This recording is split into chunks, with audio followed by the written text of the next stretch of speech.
Hello friends, welcome back to my YouTube channel. अभी मैं novel का सेकंड लॉस्ट पार्ट स्टार्ट करने लगी हूँ। अगर वीडियो पसंद आए तो लाइक जरूर कीजिएगा।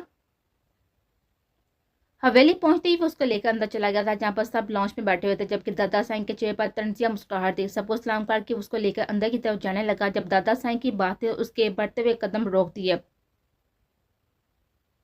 ले आए अपनी बीवी को। मुतसिम, क्या हमने कुछ गलत कहा था?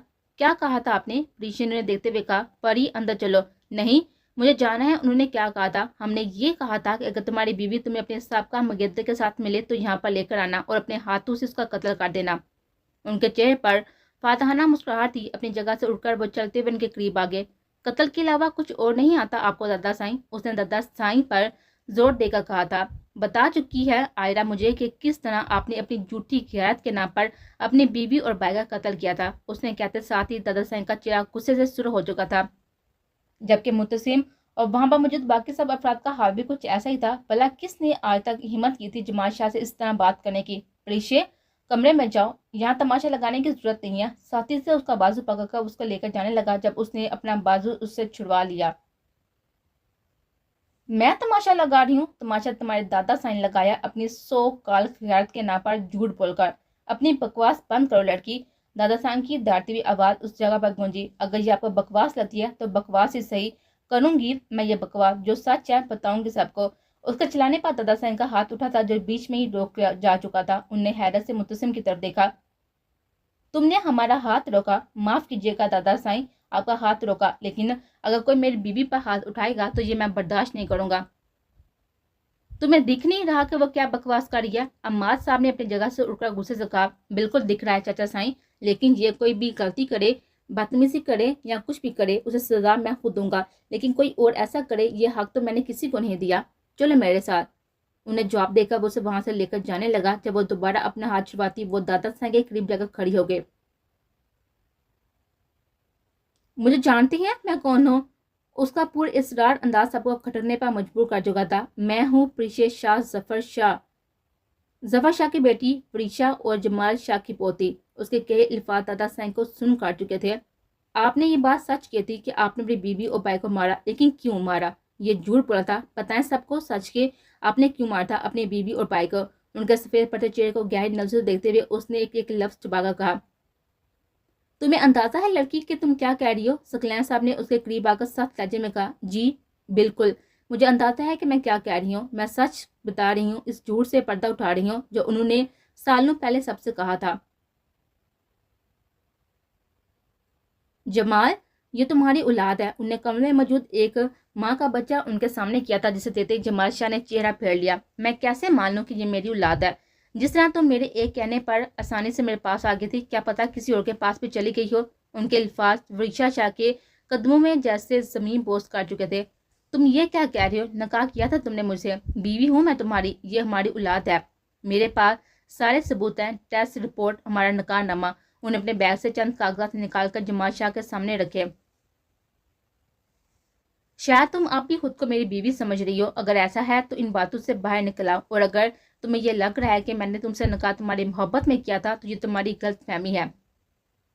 तू मुझे अच्छी लगी थी। मुझे बस तुम्हारे साथ चंद लम्हे गुजारने थे जो मैंने गुजार लिए, और मैं अब ये किस्सा खत्म कर देना चाहता हूँ। मैं जमाल शाह। जमाल नहीं, प्लीज, तुम्हारे सिवा मेरा कोई नहीं है। मेरी माँ तुम्हारी वजह से मर गई। प्लीज अब तुम मुझे मत मारो, उन्होंने चीखते हुए कहा था। लेकिन जमाल शाह उनके और अपने दरमियान मौजूद रिश्ता खत्म कर चुके थे। अब मेरा तुम्हारा कोई रिश्ता नहीं है। हवेली से निकल जाओ। सब इस वक्त शादी पर गए हैं, आने वाले होंगे, और मैं चाहता हूँ कि उनके आने से पहले तुम अपनी ये शक्ल लेकर यहाँ से दफा हो जाओ। उन्हें गुम सुम छोड़कर वो वहां से जाने लगे। जब दरवाजे पर खड़े वजूद को देखकर उनके कदम रुके।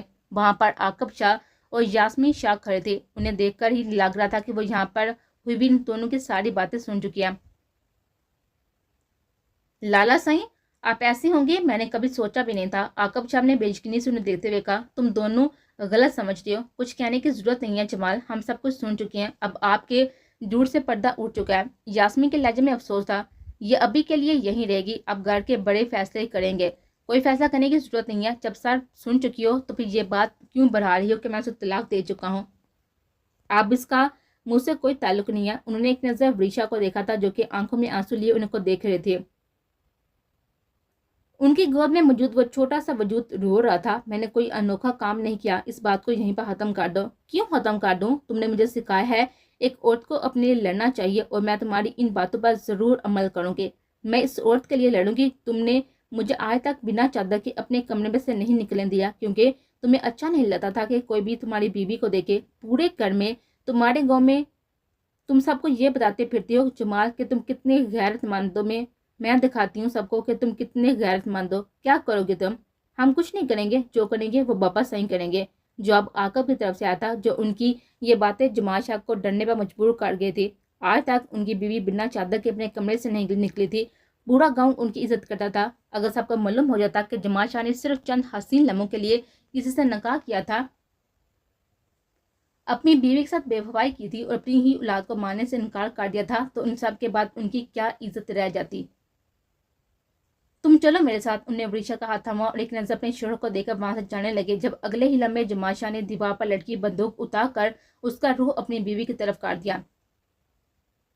जास्मीन, मैं कह रहा हूँ कि यहाँ से यास्मीन मैं कह रहा हूँ कि उसे यहाँ से भेज दो। तुम जानती हो मेरे नजदीक मेरी इज्जत, मेरी गैरत से बढ़कर कुछ भी नहीं है। इस सब की हाथ मैं तुम दोनों को मारने से भी नहीं पीछे हटूंगा और तुम मरते वक्त ये भी नहीं सोचूंगा कि तुम मेरे बच्चे की माँ हो। यूं कहें कि आप डरते हैं लाला साईं, आप डरते हैं लोगों की इन नजरों से जिनसे सारी हकीकत जानने के बाद वो आपको देखेंगे। मैं कह रहा हूँ आकब, तुम दोनों से यहाँ से भेज दो, ये मामला यहीं पर खत्म हो जाएगा। क्यों भेजते हैं हम उसे यहाँ से? ताकि मौका मिलते उसकी तरह तुम किसी और लड़की की जिंदगी खराब कर दो। मैं बाबा साईं को फोन कर रही हूँ। अपने आंसू साफ करके वो वहां से जाने लगे जब गुस्से में आकर जमाल शाह ने गोली चलाई। पहली गोली आकाश शाह को लगी, जबकि दूसरी गोली यास्मीन शाह को लगी थी। तकलीफ से तड़प कर वहीं पर गिर चुके थे। ये क्या कर दिया तुमने पागल इंसान? मरीशा ने चीखते हुए जमाल शाह की तरफ देखा था और फिक्रमंदी से यास्मीन के करीब बैठ गए थे। आप फिक्र मत करें, मैं अभी डॉक्टर को बुलाती हूँ, आप दोनों को कुछ नहीं होगा। मरीशा ने सिसकियों से रोते हुए कहा। नहीं, तुम यहाँ से चली जाओ। अगर तुम यहीं रहोगी तो वो तुम्हें भी मार देगा। तकलीफ से तड़पते हुए उन्हें वृषा से कहा था और वृषा ने अपने सुर होते हुए आंखों से जमाल शाह को देखा, जो बुत बना जमीन पर मौजूद खून में लथपथ वजूद को देख रहा था। उनकी आंखों में बेयकीनी थी, जैसे उन्हें यकीन नहीं आ रहा था कि जमीन पर गिरे वो वजूद जिनकी सांस भी अब रुक चुकी थी, वो उनकी वजह से रुके थे। वृषा कब वहां से गई उन्हें कुछ भी इल्म नहीं हुआ। उनकी नजरें तो बस यकटक जमीन पर पड़े इन बेजान वजूद पर थी। अपनी इस कैफियत से बाहर तब निकले जब बाहर गाड़ी की आवाज सुनाई दी, जिसे सुनकर वो फौरन होश की दुनिया में लौटे। नजर सबसे पहले जमीन पर गिरे इन कागजात पर गई जो वृषा ने उन्हें दिखाने के लिए रखे थे। तेजी से उठकर इन्होंने इन कागजात को अपनी कमीज के जेब में डाला। नजरें फिर से आकब शाह और यास्मीन शाह की तरफ चली गई। वहां का मंजर सबसे पहले बाबा साईं ने देखा था। जमीन पर गिरे बंदूक और खून में लथपथ आकब और यास्मीन। बाबा साईं को ये पूछने की जरूरत न पड़ी कि वहां पर क्या हुआ था। उन्होंने बस यही पूछा था कि यहाँ पर जो हुआ था वो क्यों हुआ था, जिस पर जमाल शाह ने यह कह दिया कि वो अपने दोस्त से मिलने गए थे और हवेली वापस आते ही उन्होंने आकब और यास्मीन को ऐसी हालत में देखा जिसे वो बर्दाश्त ना कर सके और उन दोनों को वहीं पर मार दिया। उनकी इस बात पर सब यकीन भी कर चुके थे, क्योंकि सब जानते थे कि आकब और यास्मीन एक दूसरे को पसंद करते हैं। जमाल और यास्मीन की शादी सिर्फ इसलिए हुई थी क्योंकि वो जमाल शाह की मांग थे। शादी के बाद यास्मीन ने इस रिश्ते को पूरे हलूस से निभाया था और ये सब जानते थे, लेकिन ये अचानक हुआ वाकया इन सब की यास्मीन के लिए सोच बदल चुका था। ये लड़की झूठ बोल रही है। उसके सारी बात सुनकर दादा साईं ने चीखा कहा, जिस इज्जत के लिए उन्हें ये सब कुछ किया था, तो क्या आज वो उनसे छीनने जा रही थी? ये झूठ नहीं कह रही है। प्रेशे की बाबा किसी को यकीन नहीं आया था, लेकिन मुबशरा बेगम की आवाज सुनते इन सबको हैरत का शदीद झटका लगा था। पर ये सब कुछ सच कह रही है। मुबशरा, दिमाग दुरुस्त है तुम्हारा? ये क्या कह रही हो? उनके करीब आकर अफान शाह ने घुराते हुए कहा था। मुझे पता है मैं क्या कह रही हूँ अफान, और मैं सच कह रही हूँ, इसलिए मैं हवेली छोड़कर गए थे।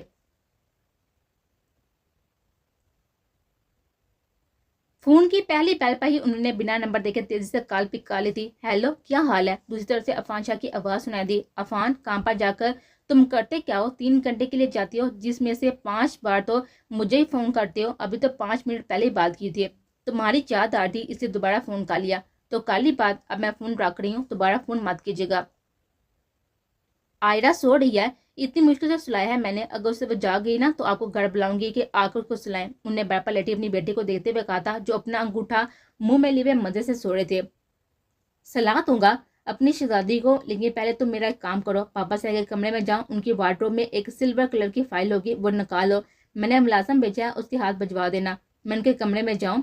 हाँ, वो इस वक्त बाहर होंगे, वरना मैं उन्हें ही फ़ोन करता। मैं वापिस साइंस से क्या देता, लेकिन वो भी घर पर नहीं है। उसने ओके क्या का फ़ोन रख दिया था और गहरी सांस लेकर अपनी जगह से उठ गई थी। वो आज तक अपने ससुर के कमरे में नहीं गए थे, कभी ज़रूरत भी नहीं पड़ती, और वो वैसे भी उनसे फासला बनाकर रखते थे, क्योंकि उसे उनकी खुद पर टिकी हुई नजरें अजीब लगती थे। उनके कमरे में आकर वो उनकी वार्डरोब खोलकर उनमें से फाइल ढूंढने लगी, और ऊपर पता नहीं कौन कौन सी फाइल्स और कागज पड़े हुए थे। उसे ढूंढकर नीचे वाली दबी वो सिल्वर फाइल निकाली थी, जिसके साथ ही कुछ कागज उसके कदमों में आ गिरे। उसने उठाकर उनको वापस रखना चाहा, लेकिन इन पर लिखे हुए लफ्ज देखकर वह हैरत से अपनी जगह पर खड़ी रह गई। कुछ कागज बहुत ही पुराने थे, मुड़े हुए, जिन पर लिखे हुए लफ्ज तकरीबन मिट ही चुके थे। बस कुछ लफ्ज हल्के हल्के नजर आ रहे थे। अगर कुछ साफ दिखा दे रहा था तो वो था नकानामा, जो कि जमाल शाह और वरीशा का था। प्लास्टिक कोडिंग की वजह से उसकी हालत बाकी के कागजात की वजह से नहीं हुई थे। तुम यहाँ पर क्या कर रही हो? दादा साईं ने झपटने के अंदाज में उसके हाथों से वो नकानामा छीना था, जबकि उनकी आवाज सुनते वह घबरा कर पीछे थी। वो कमरे में कब आए थे उसे पता नहीं चला। क्या है ये सब? तुम्हारा उससे कोई भी वास्ता नहीं है। निकलो मेरे कमरे से, और ये बात तुम किसी के सामने नहीं कहोगे। क्यों नहीं कहूंगी? मैं जरूर कहूंगी। आपके इस निकाह के बारे में सबको बताऊंगी। उनके कहने पर दादा साईं का कहना कमरे में गूंजा। मैंने तो निकाह के अलावा भी बहुत कुछ किया है। मैंने तो अपने भाई और बीवी को भी मारा है, सिर्फ इस औरत की वजह से। उन्होंने अपने हाथ में मौजूद नकानामे की तरफ देखा, लेकिन आज तक किसी को ये बात पता नहीं चली कि मैंने असल में उन्हें मारा क्यों था। जैसे उन्हें मार दिया ना, वैसे तुम्हें भी मार दूंगा, और फिर कोई कहानी बना दूंगा। कोई मुझे कुछ नहीं कहेगा। मैं सोच भी नहीं सकती थी कि आप इतने घटिया इंसान निकलेंगे।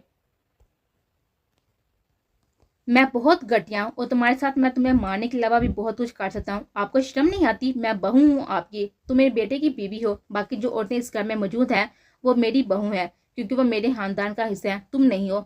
मेरा बेटा कल की मिली हुई लड़की के लिए अपने बाप को नहीं छोड़ेगा, बल्कि अपने बाप के कहने पर इस लड़की को जरूर छोड़ देगा। अगर इज्जत से यहाँ से रहना चाहती हो तो अपना मुंह बंद रखना। आज पहली बार उसे अपने सामने खड़े शख्स से हो पा था। ये कैसी हकीकत थी जिसका उस पर इंकशाफ हुआ था? उन्हें अफान शाह को हर बात बतानी चाहिए, लेकिन दिल में ये डर बैठ चुका था कि ये सब बातें उनका रिश्ता खराब ना कर दे। ऐसे में आयरा और आलम के मंगनी उन्हें और परेशान कर चुकी थी। अगर यह हकीकत उनके इल्म में ना आती तो वो भी इस रिश्ते पर खुश होती, लेकिन अब ऐसा नहीं था। वो बस किसी भी तरह से अपनी बच्ची को इस माहौल से दूर लेकर जाना चाहते थे। वो नहीं चाहती थी कि उनका एक और रिश्ता इस खानदान से जुड़े। दिल में अंदर डर बैठ चुका था, अफान शाह को खोने का डर, अपनी इज्जत का डर, और इस नकाह का डर जो घर वाले आलम और आयरा का करना चाहते थे। और यही डर उन्हें इस घर से, उनके महबूब चोर से बहुत ही दूर कर चुका था।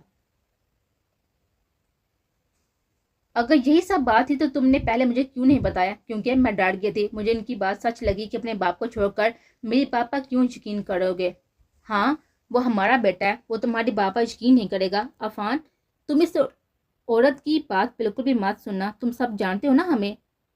दादा साहब के कहने पर पीछे के चेहरे पर तंजिया मुस्कुराहट आई। वो भाग अपने कमरे में गई। 2 मिनट बाद ही उसकी वापसी हो गई। उसके हाथ में पेपर थे, जो उसने लाते ही टेबल पर फेंक दिए। जो पेपर अम्मा जान आपके पास लाई थी वो फोटो कॉपी थी। शायद आज के दिन के लिए ही अम्मा जान ने मुझे ये सारे पेपर्स दिए थे। आपको पता है ये सब कुछ कितना संभाल कर रखा था? इसमें नकानामा, टेस्ट रिपोर्ट, हर तरह का सबूत है। मेरा नहीं हयात, ये देखने के बाद आप कुछ और कहना चाहेंगे? उसके बाद सुनते ही मुतसिम ने टेबल पर रखे इन पेपर्स को उठाया, और दादा साहब की रंगत जैसे सफेद हो चुकी थी। वो ये सब करेगी, ये तो उनके वहमो गुमान में भी नहीं था। ये क्या है मुतसिम? अम्बाद साहब ने मुतसिम के हाथ में मौजूद इन पेपर्स के बारे में पूछा था, जिसके जवाब में उसने वो पेपर उनकी तरफ बढ़ा दिए। ये सब देखने के बाद आप क्या कहना चाहेंगे दादा साईं? आप इस सब को झूठ करार देंगे? चाची साईं झूठ कह रही हैं, भाभी झूठ कह रही हैं, और ये पेपर भी झूठ कह रही हैं। असीम की संजीदा आवाज सुनकर दादा साईं ने अपना झुका हुआ सर उठाकर आलम को देखा, जो बेयकीनी से उनको देख रहा था। आलम शाह उनका लाडला पोता, उनका हर हुक्म मानने वाला, लेकिन आज ये आलम वो नहीं लग रहा था जो उनका होता था। आज उसकी आंखों में उनके लिए गुस्सा और बेयकीनी थे। देखो, तुम सब हमारी बात सुनो। उनने कुछ कहना चाहा जब परीक्षा का फोन बाज उठा, जहाँ पर हिफ्सा की कॉल आ रही थी, जिसको देखकर उसने फौरन पिक ली। मुतसिम उसे जिस तरह से गुस्से में जबरदस्ती घर से लेकर आया था, यकीनन घर में ये बात सबको परेशान कर चुके थे। परी, तुम प्लीज जल्दी से आ जाओ, पापा को हार्ट अटैक हुआ है, वो इस वक्त हॉस्पिटल में है। उसकी बात सुनकर उस सबने शल होते हुए हवास को काबू में किया और उससे हॉस्पिटल का नाम पूछा। मेरे बाबा हॉस्पिटल में है, मुझे उनके पास जाना है। कॉल करते उसने भीगी आवाज में कहा था, फिक्र मत करो, हम अभी हॉस्पिटल चलते हैं, नाम बताओ। सकलैन साहब ने उसके सर पर हाथ रखकर कहा था। उसके हॉस्पिटल का नाम बताते आलम की तरफ देखा था। आलम, गाड़ी निकालो। उनके कहने पर आलम अपना सर हिलाकर बाहर चला गया था। वो सब परेशानी में हॉस्पिटल पहुंचे थे। जफर साहब को मेजर हार्ट अटैक आया था और उस वक्त उनकी हालत बहुत ही खराब थी। सब उनके लिए दुआ गो थे। इस वक्त भी वो असर की नमाज पढ़कर मस्जिद से निकल रहा था। जब जेब में रखा हुआ उसका मोबाइल वाइब्रेट होने लगा। उसने मोबाइल जेब से निकाल कर देखा, दादा साहब की कॉल आ रही थी। ये तीसरी कॉल थी जो उसको कर रहे थे। उसे पहले उनकी की गई कॉल उसने नहीं उठाए थे, लेकिन उसे यह भी पता था कि जब तक उनसे बात नहीं करेगा वो इसी तरह फोन करते रहेंगे। इसलिए चंद पल सोचकर उसने कॉल पिक कर ली। कैसा है वो? उन्होंने उसके फोन उठाते ही पूछा। आपको कोई फर्क पड़ता है? अपने दादा साईं से नाराज हो आलम? इस तरह मुस्कुराहट उनके लबों पर आई। दादा साईं, मैं अब तक इस बात पर यकीन नहीं पा रहा। मेरे नजदीक तो आप दुनिया के सबसे अच्छे इंसान थे, लेकिन जो सच्चाई आज मेरे सामने आई ना, उसने मुझे अपनी सोच पर अफसोस करने पर मजबूर कर दिया कि मैं ऐसे इंसान जैसा बनना चाहता हूँ, ऐसे इंसान पर आंखें बंद कर यकीन कर लेता था। तुम्हें पता है आलम, तुम हमारे सबसे लाडले पोते हो। जब तुम हमारी इज्जत करती हो, हमें अदब से बुलाती हो, तो कसम से सीना चौड़ा हो जाता है। हमें खुद पर, अपने आप पर बेहद फख्र महसूस होता है जब तुम सब लोग हमारी इज्जत करते हो। लेकिन अब हमें लग रहा है कि अब हम तुम सबके सामने शायद नजर भी ना उठा सके। गलती हमारी थी और हमें कभी ना कभी तो उसकी सजा मिलनी ही थी ना। वो सजा अब लिखी थी। हम बस ये कहना चाहते हैं, हम अपने बेटे का हया नहीं रख सके, उस बेटे का जिसका नाम भी हमें नहीं पता। तुम लोग उसका हया रख लेना। अक्सर जब हम ये बातें सोचते हैं ना, खुद पर बहुत ही अफसोस होता है, गुस्सा आता है, लेकिन हम कुछ नहीं कर सकते क्योंकि हम माजी के इन बाप को खोलना नहीं चाहते। डरते हैं कि जिस इज्जत के लिए ये सब किया है वो छीन ना जाए। लेकिन इस सब का भी कोई फायदा नहीं हुआ। जिस इज्जत के लिए इतना कुछ किया था अब वही नहीं रही। हम अपने बच्चों की नजरों में गिर गया। हो सके तो हमें माफ कर देना। उनकी आवाज सुन चुकी थी जबकि आलम को कुछ गड़बड़ का एहसास हुआ था। दादा साईं, आप ठीक हैं? उसने बेचैनी से पूछा, लेकिन दूसरी तरफ से राब्ता कर चुका था उसके गले की। उसने अगले ही लम्हे आयरा को कॉल मिलाई थी। आयरा, फोन दादा साईं के पास जाओ, जाकर उनको देखा। उसने बेचैनी से कहा। उसकी बेचैनी को देखकर वो बिना सवाल किए दादा साईं के कमरे की तरफ भागे। जफर अब ठीक है, लेकिन उसे अभी तक होश नहीं आया। उसके हॉस्पिटल में आते ही सकलैन साहब ने उसके करीब आकर कहा था, लेकिन फिर उसके हाल को देखकर चौंक उठे। आलम, क्या हुआ है? सब ठीक है? दादा साईं, उन्होंने खुदकुशी कर लिया। मुलाजिम उन्हें गांव में मौजूद हॉस्पिटल लेकर गए हैं। उन्हें पता नहीं वहां पर क्या हालात हैं। हम सब उन्हें भी गाँव चलते हैं। तुम फिक्र मत करो, पापा से कुछ नहीं होगा। उसकी बात सुनकर वो खुद भी घबरा चुके थे, लेकिन इस वक्त आलम की हालत ज्यादा खराब लग रहे थे।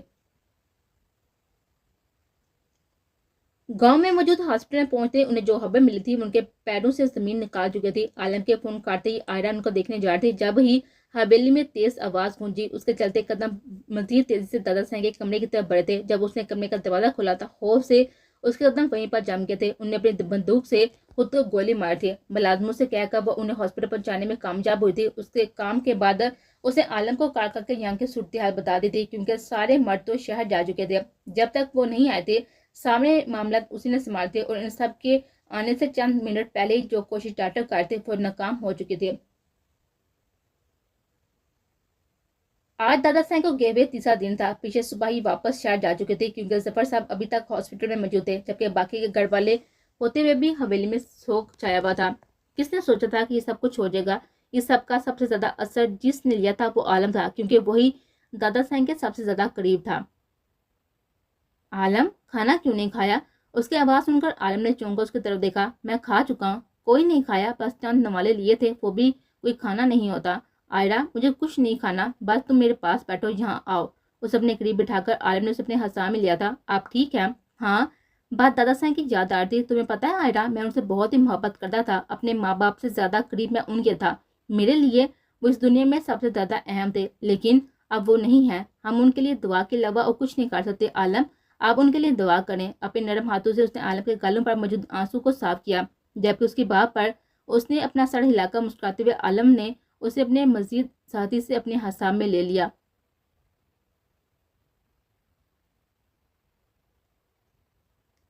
तुमसे कुछ बात करनी है, परी बाहर चल सकती हो? उसकी आवाज सुनकर परिजन ने उसकी तरफ देखा था। सफेद रंग के कमीज शलवार में वो बहुत ही थका थका लग रहा था। आज जफर साहब ने डिस्चार्ज हो जाना था हवेली से आए हुए। आज उसे दूसरा दिन था। यहाँ रहकर भी उसका सारा ध्यान मुतसिम की तरफ था। उसे इस वक्त अपनी बीवी की जरूरत थी, लेकिन वो यहाँ थी। ये बात सोचकर उसे खुद पर गुस्सा आ रहा था। उसे अपने शोहर को अकेला नहीं छोड़ना चाहिए था।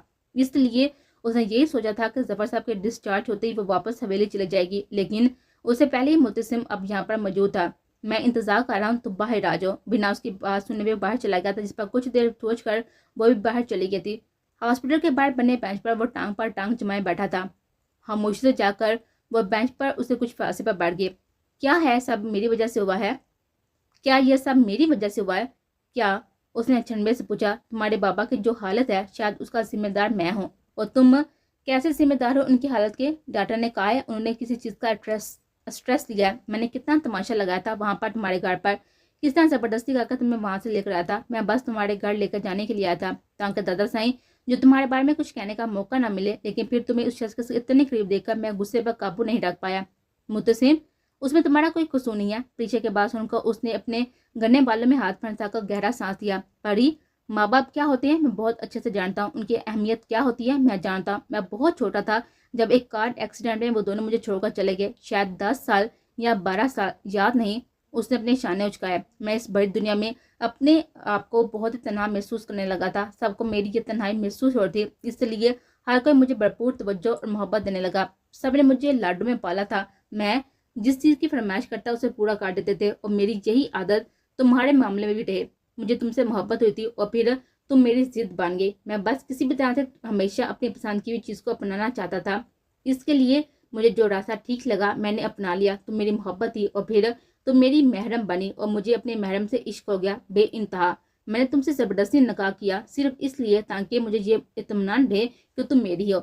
उसने गहरी सांस भरकर अंदर की तरफ खींची। तुम अपनी जिद में मेरी माँ को भी बीच में ले आए। तुमने कहा था कि तुम्हें अंदाजा है कि माँ बाप क्या होते हैं, फिर भी तुमने वो एक्सीडेंट करवाया। नहीं, मैंने कुछ नहीं किया था। वो सिर्फ एक हादसा था जो किसी भी इंसान के साथ हो जाता। मैंने बस इस सब का फायदा उठाया था ताकि तुम डर कर मुझसे निकाह कर लो। ये बात प्रीशा के लिए काफी हैरानकुन थी, लेकिन मैंने जो किया वो गलत था। मैं कौन होता हूँ तुम्हें अपनी जिंदगी में जबरदस्ती शामिल करने वाला? ये तुम्हारी जिंदगी है और तुम्हें उस पर पूरा इख्तियार है। मैं जानता हूँ कि वसी आबिद तुम्हारा मुंतजिर है। मैं परसों की फ्लाइट से कनाडा जा रहा हूँ। हमारे घर में तुम्हारा इंतजार करूंगा। अगर तुम आ गई तो मैं यही समझूंगा तुमने इस रिश्ते को कबूल कर लिया, और अगर मैं ना आई तो मैं तुम्हें, उसने जैसे लफ्ज अदा करने मुश्किल आ गए थे, मैं तुम्हें आजाद कर दूंगा। अपनी बात कहकर वो रुका नहीं था।